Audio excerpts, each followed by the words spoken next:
Namaskaram everyone. Welcome to the channel and also welcome to the video series on Gautam the Buddha. जो last video था उसमें मैंने आप लोगों के सामने इंट्रोडक्शन दिया था इस वीडियो सीरीज के बारे में। आई होप कि आप लोगों को थोड़ा बहुत पता चला होगा कि हम किन चीज़ों के बारे में बात करेंगे।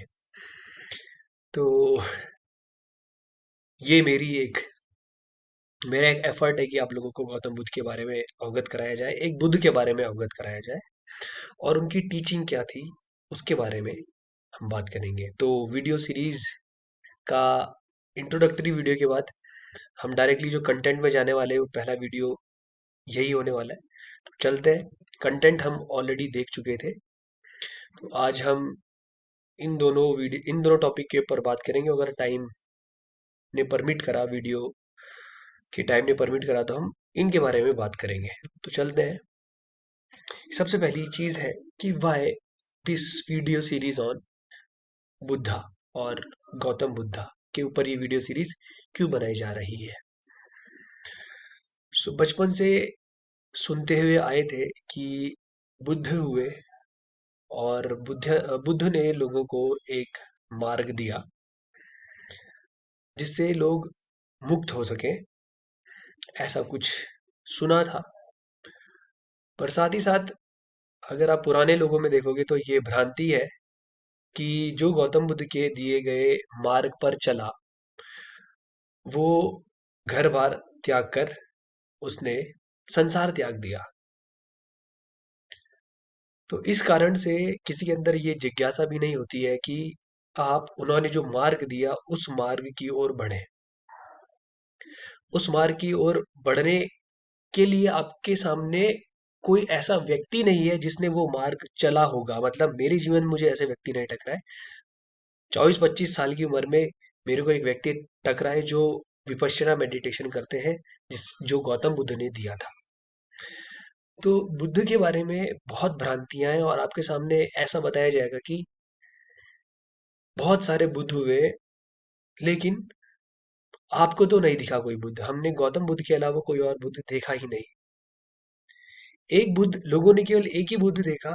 एक ही बुद्ध के बारे में लोगों को पता है, लेकिन कहेंगे लोग कि बहुत सारे बुद्ध पैदा हुए और मैं भी बुद्ध हूँ। कुछ लोग तो ये कहेंगे मैं भी बुद्ध हूँ और वो भी बुद्ध है। बहुत सारे बुद्ध हुए हैं। इतनी आसानी से इस शब्द का प्रयोग किया जा रहा है। और अभी थोड़े समय पहले एक स्कूल का एक बच्चा था, मैं मेरी उससे मुलाकात हुई थी। तो उसे ये भी पता है कि गौतम बुद्ध ने कौन से 4 नोबल ट्रूथ दिए थे। उसे ये भी पता है, लेकिन उसको ये नहीं पता कि गौतम बुद्ध ने मार्ग क्या दिया है। उनको पता ही नहीं है किस, मतलब बहुत कम लोग ऐसे हैं जिनको गौतम बुद्ध के द्वारा दी गई जो टेक्निक है उसके बारे में पता है। और टेक्निक भी छोड़िए, उन्होंने असल में किया क्या, धर्म इस धरा पर दोबारा से स्थापित किया, उसके बारे में लोगों को मालूम ही नहीं है। और ये हमारे सामने ऐसा बताया जाता है कि बुद्धिस्ट लोग अलग होते हैं। जो बुद्ध को फॉलो करते हैं वो बुद्धिस्ट होते हैं। बुद्ध के नाम पे एक अलग सा रिलीजन बना दिया गया। जब मुझे इसके बारे में पता चला कि ऐसा कुछ तो कभी हुआ ही नहीं कि बुद्ध ने कभी ऐसा कहा हो कि तुम मेरे नाम से एक रिलीजन बना दो, ऐसा कुछ कभी नहीं हुआ है।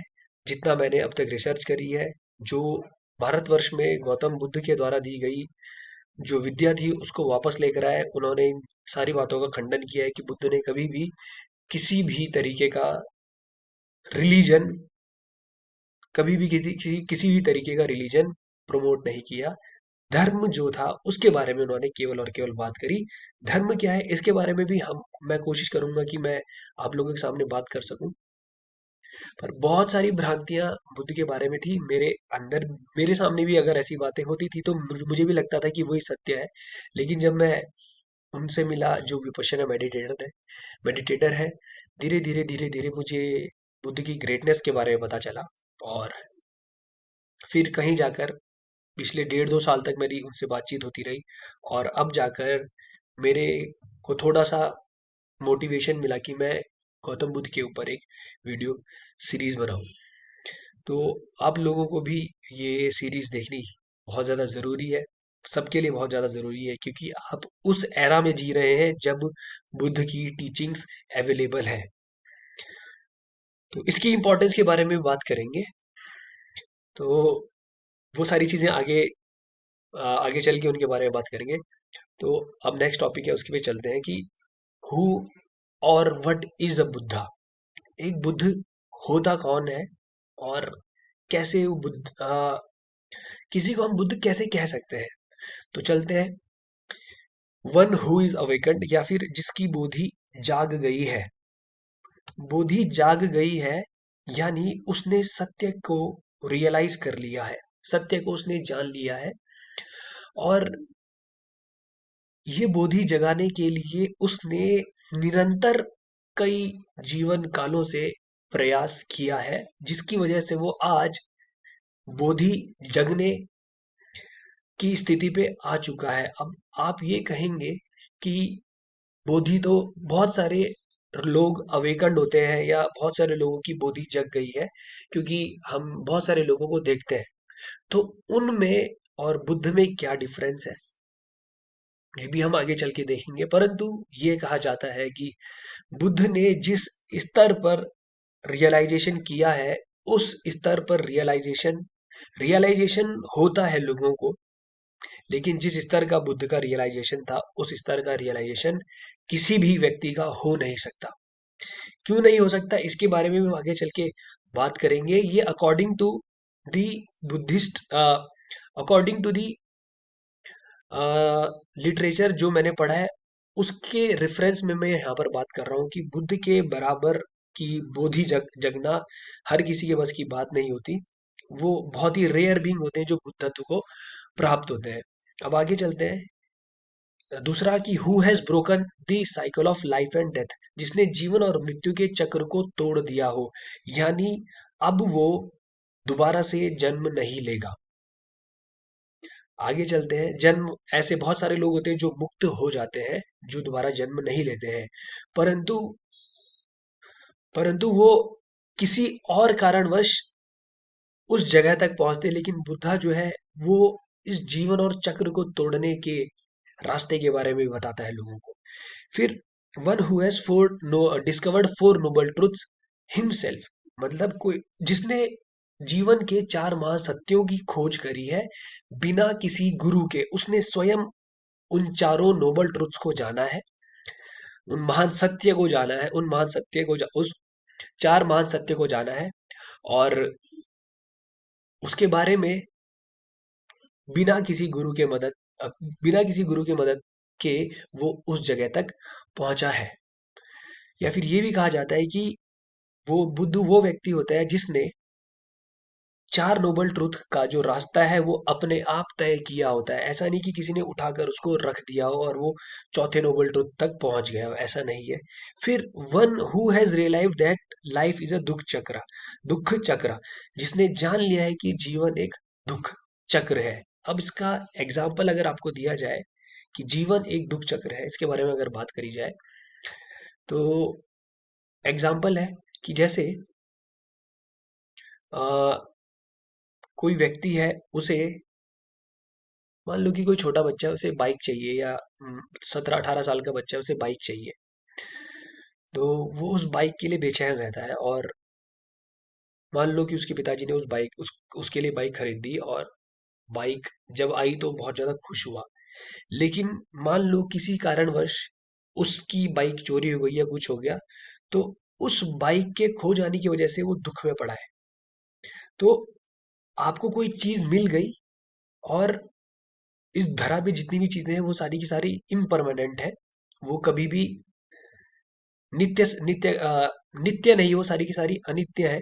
तो वो चीजें खत्म होनी ही है। और जैसे उसका सुख था वो खत्म हो गया, और सुख के खत्म खत्म होने के बाद उसे क्या मिल रहा है, दुख मिल रहा है। तो दुख तो आना ही आना है। तो बुद्ध ने ये जाना कि ये जीवन दुख चक्र है, मतलब आदमी आखिरी में दुख में ही पड़ेगा। उसको कोई चीज मिलेगी, वो चीज जैसे खत्म हुई फिर से वो दुख में पड़ जाएगा।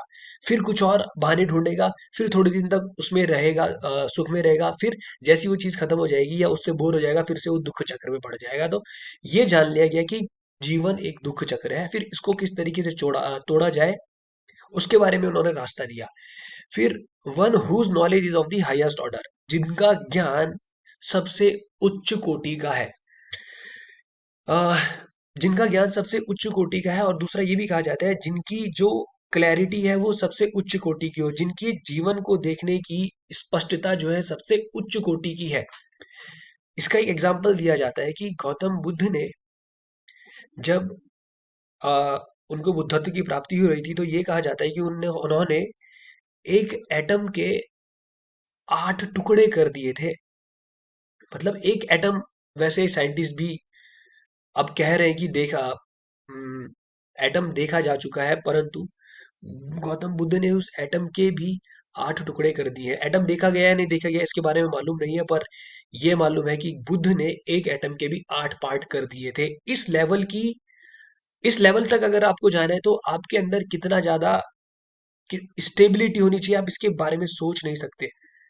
उनकी समाधि किस स्तर की होगी, आपको मतलब ये आप इमेजिन भी नहीं कर सकते कि किस लेवल पर वो जाकर एक एटम के 8 टुकड़े कर रहे हैं। उनकी क्लैरिटी इस ऑर्डर की है, जिनका ज्ञान सबसे उच्चतम कोटि का है। उसका मतलब क्या है कि दुनिया का हर एक ज्ञान, हर एक चीज का ज्ञान उनके पास है, हर एक चीज का ज्ञान। जैसे उन्होंने 31 प्लेन्स ऑफ एग्जिस्टेंस के बारे में बताया। तो मतलब गौतम बुद्ध को इतना ऊंचा दर्जा इसलिए दिया जा रहा है, एक बुद्ध का सबसे ऊंचा दर्जा इसलिए दिया जा रहा है क्योंकि वो हर एक चीज जो यहाँ पर हो रही है, जीवन किस तरीके से घटित हो रहा है, उसके बारे में आपको हर एक डिटेल दी जा रही है, हर एक डिटेल दी जा रही है। इसके बाद one who gave the path of breaking the life and death cycle, जिन्होंने जीवन और मरण के चक्र को तोड़ने का मार्ग दिया। जीवन और मृत्यु के चक्र को तोड़ने का जो मार्ग दिया गौतम बुद्ध ने, उसका नाम है विपश्यना। उन्होंने उस मार्ग को पहले खुद खोजा है, और फिर उसके बाद वो मार्ग लोगों तक पहुंचाया। इसको ये भी कहा जाता है कि गौतम बुद्ध ने धर्म को लोगों में दिया था, लोगों को धर्म के बारे में बताया था, लोगों में जो अविद्या थी उसको खत्म किया था। आई होप कि आप लोग ये समझोगे कि हु और व्हाट इज अ बुद्धा। आगे चलते हैं। टाइप्स ऑफ बुद्धा, कितने तरीके के बुद्ध होते हैं। बहुत सारे लोग ये बोला जाते हैं कि अल्लाह, कई सारे लोग बुद्ध होते हैं। तो मुझे नहीं मालूम वो किस कॉन्टेक्स्ट में कह रहे हैं, बट शायद अब आपको पता चले कि असल में बुद्ध होते कौन है और उनकी क्षमता क्या क्या होती है। दो तरीके के बुद्ध होते हैं, एक टीचिंग बुद्धा और एक नॉन टीचिंग बुद्धा। आज से पहले कभी आप लोगों ने सुना ही नहीं होगा, क्योंकि आप लोगों के सामने तो, आप लोगों क्या, हमारे सामने, सबकी बात कर रहा हूँ, हमारे सामने तो यही कहा जाता है कि बुद्ध बहुत बहुत सारे बुद्ध पैदा हुए हैं, हजारों हजारों बुद्ध पैदा हुए हैं। तो जैसे कि एक आम के सीजन में बहुत सारे आम आते हैं, ऐसे ही कहा जाता है कि बहुत हजारों हजारों बुद्ध पैदा हुए हैं। टीचिंग बुद्धा और नॉन टीचिंग बुद्धा, जब मेरे सामने ऐसी बात रखी गई थी तो आई वाज लाइक कि ऐसा भी कुछ हो सकता है क्या, कि जिस व्यक्ति को अगर कुछ चीज मालूम है वो तो किसी को भी बता सकता है। लेकिन फिर अगर आप इसको ऐसे समझें कि एक अच्छा टीचर और एक बेकार टीचर, मतलब एक टीचर और एक नॉन टीचर, इन दोनों के बीच का जो डिफरेंस है वो क्या है। ऐसा हो सकता है कि एक क्लास में एक टॉपर बच्चा है, उसको सब आता है लेकिन वो टीच नहीं कर सकता। या फिर एक बच्चा ऐसा है जिसके 100 में से 100 नंबर आ चुके हैं, हाँ 100 में से 100 नंबर आ चुके हैं, वो टॉपर हो गया, लेकिन उसकी क्वालिटी नहीं है टीच करने की, क्योंकि वो उस स्तर तक नहीं गया जिस स्तर पर वो जाकर उसने जो भी चीज उसने पढ़ी है उसने उसको जिया हो, या फिर वो उसके रियलाइजेशन पे उतरा होगा। जब तक आप अगर किसी भी बढ़िया टीचर को देखोगे, जैसे मैं मैकेनिकल इंजीनियरिंग से आता हूँ, या फिर छोड़ो, एच सी वर्मा का नाम सबने सुना होगा। एच सी वर्मा को अगर आप देखोगे तो वो जिस स्तर पे पढ़ाते हैं वो स्तर बहुत कम लोगों का होगा, बहुत ही कम लोगों का होगा। ऐसा क्यों?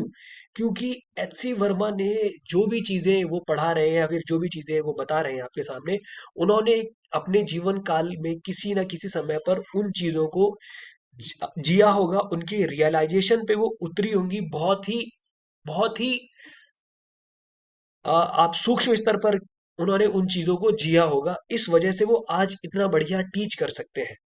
बहुत सारे लोग ऐसे होते हैं, जैसे अ, जिद्दू कृष्णमूर्ति थे। जिद्दू कृष्णमूर्ति को भी ये कहा जाता था कि he was a realised being, but उन्होंने कोई भी पाथ नहीं दिया। क्यों नहीं दे पाए? क्योंकि उनके पास ज्ञान था। वो, ऐसा कह सकते हैं, वो रियलाइज थे, परंतु उनके पास कोई पाथ नहीं था। तो that is the difference between a teaching Buddha and a non teaching Buddha. और ये वीडियोस हो सकता है आपको पहली बारी में समझ ना आए, तो दूसरी तीसरी बार जरूर देखना। एक बारी में इतनी चीजें समझ पाना हर किसी की क्षमता में नहीं होता। तो हो भी सकता है कि अगर इस समय पे आपको समझ ना आ रहा हो, तो आप कभी और एक दो साल बाद दोबारा ये वीडियो देख सकते हैं, तो शायद आपको कुछ पता चले। तो आगे चलते हैं कि टीचिंग बुद्धा और नॉट टीचिंग बुद्धा क्या होते हैं। तो अब देखो, टीचिंग बुद्धा में भी तीन तरीके के बुद्ध होते हैं। और जो टीचिंग बुद्ध होते हैं, उनको सम्यक बुद्ध भी कहा जाता है, या फिर सम्मा बुद्धा कहा जाता है। अब देखिए कि जो बुद्ध थे, गौतम बुद्ध थे, वो नेपाल से आए थे, और जो भी उन्होंने धर्म का ज्ञान दिया वो पाली भाषा में दिया। तो पाली भाषा में सम्यक बुद्ध को हम सम्मा बुद्ध भी कहते हैं। तो जो टीचिंग बुद्धा है, इनकी क्वालिटीज अलग अलग होती हैं। तो इन क्वालिटीज के बारे में बात कर लेते हैं। टीचिंग बुद्धा कितनी तरीके के होते हैं, उनके बारे में बात कर लेते हैं। टीचिंग और नॉन टीचिंग बुद्धा, ध्यान रखिएगा, टीचिंग और नॉन टीचिंग बुद्धा दो तरीके के बुद्ध होते हैं। दोनों में डिफरेंस क्या है, अभी आगे चल के बात करेंगे। एक बुद्ध होते हैं वीर्याधिका बुद्धा, मतलब जो जिनकी जो क्वालिटी क्या है, मेन क्वालिटी उनकी क्या है, whose effort has the predominating who has the effort as the predominating factor। मतलब वो बुद्ध जो जिसकी क्वालिटी एफर्ट डालने की है। मतलब मैं एक एग्जांपल देता हूँ कि बुद्ध अपने जीवन, किसी पिछले जीवन के बारे में बताते हैं कि वो एक बार एक बहुत ही बड़े समुद्र में के बीच में फंस जाते हैं किसी कारणवश। वो नाव में जा रहे होते हैं, और वो नाव किसी तरीके से क्रैश हो जाती है, और उसके अंदर पानी भर जाता है। तो बुद्ध जो होते हैं उस जन्म में बहुत ही बड़े समुद्र में फंस जाते हैं, और 7 दिन और 7 रात तक वो लगातार तैरते रहते हैं। तो उस समय फिर एक, जो उस समुद्र में कोई, समुद्र के आसपास कोई एक हमसे हायर रियल में रहने वाला बीइंग बुद्ध के पास आता है और बोलता है कि इस सागर का के बीच में तू है, और तू किसी भी तरफ चले तो किसी भी हाल में तू इस सागर के छोर तक नहीं पहुंच सकता। तो उस समय बुद्ध क्या कहते हैं कि जब तक मेरे शरीर में प्राण है, तब तक मैं तैरता रहूंगा और तैरता रहूंगा। तो ये क्वालिटी, जब तक आपके अंदर प्राण है तब तक आप एफर्ट डालते रहोगे, ये क्वालिटी एक वीर अधिका बुद्धा में होती है। अभी हमने एक ही क्वालिटी के बारे में बात करी है। और इसके बारे में अगर हम आगे देखें कि जो बुद्ध होते हैं, वीर्याधिका Buddha, 16 incalculables of world cycle are plus 1 lakh world cycles, 10⁻⁶ world cycle, इसको 10 लाख बोलेंगे, 10 लाख वर्ल्ड साइकिल्स। तो अगर आप इसको ऐसे समझो कि अगर एक बार क्रिएशन हो रही है, क्रिएशन भी नहीं बोलेंगे, जैसे आप इतना समझ लो कि 16 बार, 16 बार अगर आप अनगिनत वर्ल्ड साइकिल्स में आपने जन्म लिया, उसके बाद 1000 वर्ल्ड साइकिल या फिर 1000 कल्पों में आपने जन्म लिया, और फिर जाकर आप एक बुद्ध बनते हो। मतलब आपने जो क्वालिटीज है ना अपनी, उन क्वालिटीज को अनगिनत जन्मों तक पूरा किया, और अब जाकर जब आपकी क्वालिटीज पूरी हो गई, उसके बाद आप बुद्ध बनोगे। सो इस वीडियो को हम यहीं पर ख़त्म करते हैं। 20 मिनट से ज़्यादा का समय नहीं लेंगे। बाकी जो दो चीज़ें हैं, दो बुद्ध और हैं, उनके बारे में हम अगली वीडियो में बात करेंगे, और जो नॉन टीचिंग बुद्ध है उसके बारे में भी बात करेंगे। So please please don't miss, जितने लोगों तक हो सके ये वीडियो पहुंचाएं। ताकि लोगों को एक बुद्धि के बारे में पता चल सके। तो मिलते हैं अगली वीडियो में, तब तक के लिए नमस्कार, धन्यवाद।